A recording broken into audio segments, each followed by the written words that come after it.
You ask Tiger to solve. This deals with linear equations with one unknown. The final result is b equals 17/3. Let's solve it step by step. Group all constants on the right side of the equation.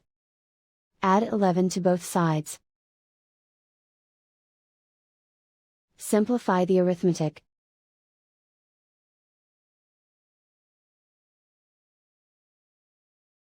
Isolate the b. Divide both sides by 6. Simplify the fraction. Find the greatest common factor of the numerator and denominator. Factor out and cancel the greatest common factor. And so the final result is b equals 17/3.